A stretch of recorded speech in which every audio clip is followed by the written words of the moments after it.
Hello friend, आइए हम हमारे चैनल में आप सबका स्वागत है। आइए हम लोग आज पार्टी में गए थे, हम लोग को पार्टी मिला था।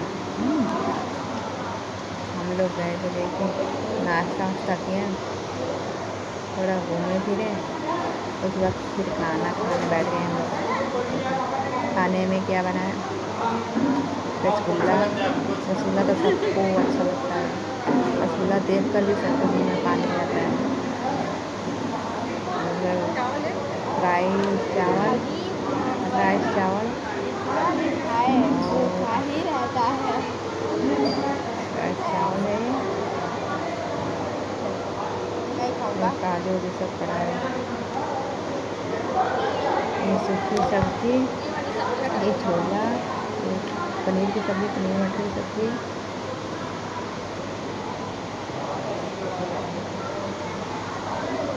बोलो तुम खाएंगे।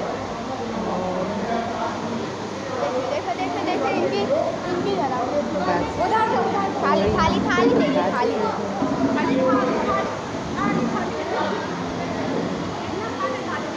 देखिए सब बैठे हैं।